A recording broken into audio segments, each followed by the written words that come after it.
नमस्कार दोस्तों, आज इस सक्सेस मंत्र में आपका स्वागत है। वीकली करंट अफेयर्स के इस सेशन में हम लोग टॉप 10 इंपॉर्टेंट टॉपिक्स का डिस्कस करेंगे जो कि इस सप्ताह में घटित हुआ है।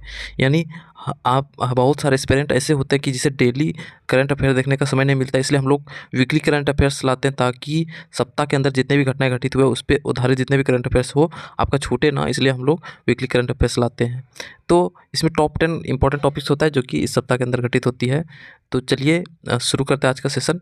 तो करंट अफेयर्स जो है, करंट अफेयर्स हर एक एग्ज़ाम में अपना कंट्रीब्यूशन रहता है, इसलिए करंट अफेयर्स जानना देखना ज़रूरी, क्योंकि यानी कोई भी एग्ज़ाम ये चीज़ माइंड में सेटअप करके क्वेश्चन सेटअप करता है कि ये एस्पिरेंट जो है वो यानी सोशलिस्ट है या नहीं, यानी वो day to day current affairs पे ध्यान रखता है या नहीं, वो चीज़ जांचा जाता है एग्जामिन की जाती है। तो चलिए, इसलिए करंट अफेयर्स देखना बहुत ज़रूरी है। तो आज का सेशन शुरू करते हैं। पहला क्वेश्चन है कि भारतीय सेना के पास अब खुद का सैटेलाइट होगा, यानी भारतीय सेना के पास अब जो है खुद का अपना सैटेलाइट होगा। भारतीय सेना की संचार क्षमता में बढ़ावा देने के उद्देश्य से रक्षा मंत्रालय ने एक बड़ा और ऐतिहासिक फैसला लिया है। मंत्रालय ने सेना के लिए एक उन्नत संचार उपग्रह सुविधा प्रदान करने के लिए इसरो के साथ एक डील की है। ISRO ISRO Indian space research organisation के साथ डील की है। तो इसरो की जो स्थापना हुई है 15 अगस्त 1969 को इसरो की स्थापना हुई है। इसरो की स्थापना, तो इसरो जो है इसका मुख्यालय बेंगलोर है। इसका मुख्यालय बेंगलोर है, ठीक। और इसका जो अध्यक्ष अभी कौन है, यानी वर्तमान में इसका अध्यक्ष कौन है? एस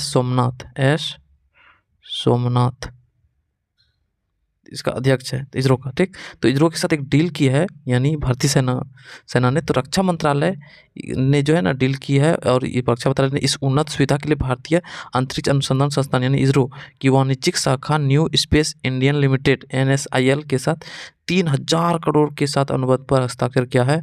भारत की रक्षा अधिग्रहण परिषद DAC ने अपनी परिचालन क्षमता को तेज करने के लिए मार्च 2022 में GSAT-7B उपग्रह के लिए सेना के प्रस्ताव को मंजूरी दे दी है। तो ये था, यानी अब जो है भारतीय सेना के पास खुद का अपना सैटेलाइट होगा। तो अभी यानी एस सोमनाथ जो है इसरो का अध्यक्ष है। उसका दूसरा टॉपिक देखते क्या कि 1 अप्रैल से जो है ना UPI मर्चेंट ट्रांजेक्शन, याद ध्यान देना कि ये अफवाह फैला गया था कि UPI ट्रांजेक्शन में पैसा लगेगा, चार्ज लगेगा, कि नहीं, मर्चेंट ट्रांजेक्शन पर ही चार्ज लगेगा। तो देखते हैं क्या है पूरा खबर। UPI जो है ना मर्चेंट ट्रांजेक्शन को लेकर एक बड़ी खबर आई है कि अगले वित्त वर्ष यानी 1 अप्रैल से, यानी इस 1 अप्रैल 2023 1 अप्रैल 2023 से यूनिफाइड पेमेंट इंटरफेस, यानी UPI का फुल फॉर्म होता है यूनिफाइड पेमेंट इंटरफेस, इसको भी ध्यान में रखना है कि मर्चेंट ट्रांजैक्शन पर चार्ज लगाने की तैयारी है। और national payment corporation of India यानी NPCI का फुल फॉर्म, इसका फुल फॉर्म पूछा जाता है एग्जाम में। NPCI यानी national payment corporation of India ने हाल ही के एक सर्कुलेशन जारी किया जिसमें मर्चेंट ट्रांजैक्शन पर प्रीपेड पेमेंट इंस्ट्रूमेंट यानी PPI फीस लागू करने की सलाह दी गई है। डिजिटल पेमेंट को बढ़ावा देने के लिए शुरू किया गया UPI पेमेंट सिस्टम अब सरकार की कमाई का माध्यम बन सकता है। इसका अर्थ है कि आगे आने वाले समय में आपके गूगल पे, फ़ोन पे या पेटीएम से UPI ट्रांजैक्शन करने पर आपको चार्ज देना पड़ सकता है। मतलब है कि अभी फ़िलहाल मर्चेंट ट्रांजैक्शन पर चार्ज लगाना शुरू किया है, लेकिन हो सकता है कि आगे ऐसा बोल रहा है कि हो सकता है कि सरकार की कमाई का एक जरिया बन जाए UPI पेमेंट सिस्टम। तो उसके लिए हो सकता है आगे चलकर यानी पेटीएम, गूगल पे और फ़ोनपे ये सब पे के ट्रांजैक्शन पर भी चार्ज देना पड़ सकता है। तो फिलहाल ये फ्री है, तो अफवाह में ना पड़ें। चलिए अगला टॉपिक पे देखते हैं हम लोग। बोला कि 1 अप्रैल से लागू होंगे नए आयकर नियम, यानी नया आयकर नियम जो बनाया गया है तो वो 1 अप्रैल से लागू होगा। इस वित्त वर्ष से जो है ना इनकम टैक्स के नए नियम में कई बदलाव होने जा रहा है। 1 अप्रैल 2023 से 3 लाख तक का सालाना आय पर कोई टैक्स नहीं लगेगा, यानी 3 लाख तक का सालाना जो इनकम होगा किसी का, तो उस पर कोई भी इनकम टैक्स, इस टाइप का कुछ भी टैक्स नहीं लगेगा। लेकिन पुराने टैक्स सिस्टम के तहत यह सीमा 2.5 लाख प्रतिवर्ष तक होगी। वही नए नियम, यानी पुराना था 2.5 लाख था, अब 3 लाख कर दिया। वही नए नियम के तहत टैक्स के 5 स्लैब होंगे।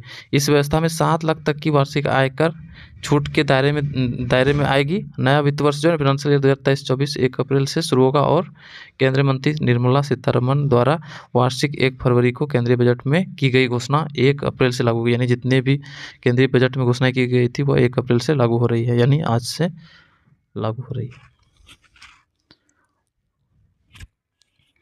चौथा टॉपिक है कि किनके लिए पैन व आधार लिंक करना जरूरी है और किनके लिए नहीं, यानी किनके लिए आधार पैन कार्ड में जो है ना आधार लिंक करना जरूरी है और किसके लिए जरूरी नहीं है, चलिए जानते हैं।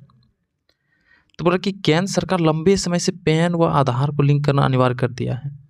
सरकार ने इतने प्रयास के बाद भी अभी बहुत लोगों का पैन आधार से लिंक नहीं हो पाया है। सरकार ने फिर से पैन आधार लिंक करने की समय सीमा बढ़ा दी है। करदाताओं को इस कुछ और समय देते हुए सरकार ने पैन व आधार को लिंक करने की अंतिम तिथि जो है ना 30 जून 2023 तक कर दी है। यानी अंतिम तिथि पहले 31 मार्च था, अब 30 जून तक कर दिया है। अब तक 51 करोड़ से अधिक पैन कार्ड आधार से लिंक हो चुका है। आयकर अधिनियम 1961 के प्रावधान के तहत जिसे 1 जुलाई 2017 तक पैन आवंटित किया गया है और साथ ही वह आधार नंबर प्राप्त करने के पात्र है, उन्हें 30 जून 2023 तक अपने आधार और पैन को अनिवार्य रूप से लिंक कराना होगा। पांचवा टॉपिक है कि निखत जरीन जो है इससे 2 स्वर्ण पदक जीतने वाली दूसरी भारतीय बनी है। 2 स्वर्ण पदक जीतने वाली। तो भारत की बेटियों ने IBA महिला मुक्केबाजी चैंपियनशिप 2023 यानी IBA महिला विश्व मुक्केबाजी चैंपियनशिप 2023 में शानदार प्रदर्शन करते हुए 4 गोल्ड जीते हैं। देश की शीर्ष मुक्केबाज निखत जरीन ने शानदार प्रदर्शन करते हुए अपने वर्ग में गोल्ड जीता और निखत जरीन ने दिल्ली में आयोजित चैंपियनशिप में 48 से 50 किलोग्राम भार वाले वियतनाम की मुक्केबाज को हराकर गोल्ड हासिल किया है। इसके अलावा भारत की लवलीन बोर्गोहेन, स्वीटी बुरा और नीतू घनदास ने अपने अपने वर्ग में गोल्ड कर कब्जा किया है। इसके साथ ही वह विश्व के मुक्केबाज चैंपियन में 1 से अधिक स्वर्ण पदक जीतने वाली दूसरी भारतीय महिला बन गई है। इससे पहले यह कारनामा जो है ना दिक्कत यानी मैरी कॉम ने यह कारनामा दिखाया था। मैरी कॉम जो है ना विश्व चैंपियनशिप में सबसे ज़्यादा 6 स्वर्ण और सहित 8 पदक अपने नाम किए हैं। अगला हम लोग देखते हैं खेल जगत से संबंधित है। IPL 2023 ये दिग्गज खिलाड़ी हो गए बाहर, यानी इस बार इनको बाहर कर दिया गया है। तो कौन कौन? तो IPL का 16वां संस्करण आज से आगाज होने जा रहा है, यानी स्टार्ट होने जा रहा है। 16वां याद रखना कि 2023 संस्करण पूछा था एग्जाम में कि 2023 में IPL का कौन सा संस्करण हुआ? 16वां संस्करण, जिसका रंगारंग ओपनिंग जो है ना सेरेमनी अहमदाबाद के नरेंद्र मोदी स्टेडियम में आयोजित किया जाएगा। IPL प्रबंधन में किया गया, यानी उसके बाद IPL प्रबंधन की पूरी तैयारी हो गई है और IPL 2023 को लेकर यहाँ एक क्रिकेट प्रेमियों का उत्साह है कि वहीं दूसरी ओर जो है ना इस सीजन में कई दिग्गज खिलाड़ी खेलते हुए नहीं दिखाई देंगे। इस बड़े नामों में से कौन कौन आता है? Jasprit Bumrah, Rishabh Pant, Kyle Jamieson, Jonny Bairstow, Rajat Patidar, Josh Hazlewood, प्रसिद्ध कृष्णा जैसे खिलाड़ी शामिल है। ये लोग नहीं दिखेंगे, IPL का 16वां संस्करण में नहीं दिखेंगे। नेक्स्ट खेल जगत से संबंधित है, कौन है T20I क्रिकेट इतिहास में सर्वाधिक विकेट लेने वाले शीर्ष 5 गेंदबाज? तो बांग्लादेश का star allrounder Shakib Al Hasan T20 international cricket के इतिहास में सर्वाधिक विकेट लेने वाले गेंदबाज बन गया है। तो कौन बना? शाकिब अल हसन।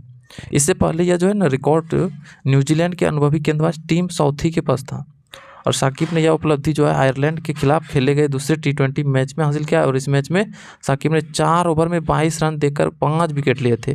T20 क्रिकेट के इतिहास में अब सबसे ज़्यादा विकेट बांग्लादेशी ऑलराउंडर साकिब अल हसन के नाम पे दर्ज हो गया है और इंटरनेशनल क्रिकेट के इस छोटे और लोकप्रिय फॉर्मेट में सबसे ज़्यादा विकेट लेने का रिकॉर्ड न्यूजीलैंड की टीम साउथी के पास था। साकिब अभी भी 114 इंटरनेशनल मैच खेले हैं, अभी तक जो है ना 114 इंटरनेशनल मैच खेल चुका है साकिब अल हसन। तो साकिब अल हसन याद रखना कहाँ का क्रिकेटर है? तो बांग्लादेश का क्रिकेटर है।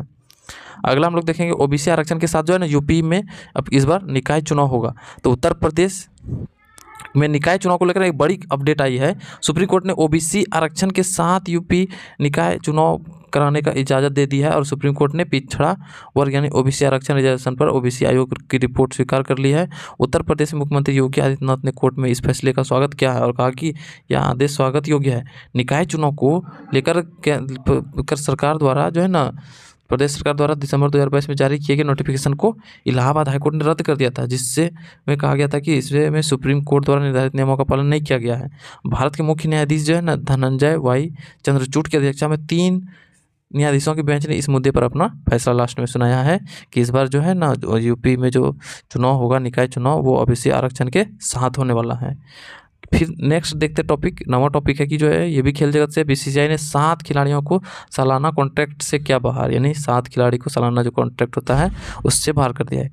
तो बीसीसीआई ने 2022-23 के सीजन के लिए भारतीय क्रिकेट टीम के पुरुष खिलाड़ियों को सालाना कॉन्ट्रैक्ट की सूची जारी की है इस बार, और इस नए कॉन्ट्रैक्ट लिस्ट से 7 खिलाड़ी को बाहर किया गया है। साथ ही बीसीसीआई ने सलामी बल्लेबाज केएल राहुल को सेंट्रल कॉन्ट्रैक्ट लिस्ट से डिमोट कर दिया केएल राहुल को, ठीक। अब उन्हें ग्रेड बी में रखा गया। अब उन्हें बोर्ड की तरफ से सालाना 3 करोड़ रुपए मिलेंगे। भारतीय टीम के ऑलराउंडर शार्दुल को ग्रेड बी से बाहर कर दिया गया और उन्हें ग्रेड सी में रख दिया गया। वहीं जो है ना बीसीसीआई से सिर्फ 4 खिलाड़ियों को ग्रेड ए प्लस में रखा। बीसीसीआई ने जिन 7 खिलाड़ियों को सालाना कॉन्ट्रैक्ट से बाहर किया उन्हें, उसमें से तेज गेंदबाज जो है ना भुवनेश्वर कुमार, अजिंक्य रहाणे, ईशान शर्मा, मयंक अग्रवाल, हनुमा विहारी, दीपक चाहर और रिद्धिमान साहा शामिल है। अगला उसके बाद फिर नवा टॉपिक बोल रहा है कि फर्स्ट सिटीजन बैंक ने सिलिकॉन वैली बैंक का अधिग्रहण किया। सिलिकॉन वैली बैंक जो कि अमेरिका का एक दिग्गज बैंक था, सिलिकॉन वैली बैंक, जो कि हाल ही में दिवालिया घोषित हो गया। तो दिवालिया घोषित होने के बाद जो ऐसे कौन अब खरीद लिया, फर्स्ट सिटीजन बैंक ने। ये भी अमेरिका का ही बैंक है। तो हाल ही में बंद अमेरिका के सिलिकॉन वैली बैंक जो है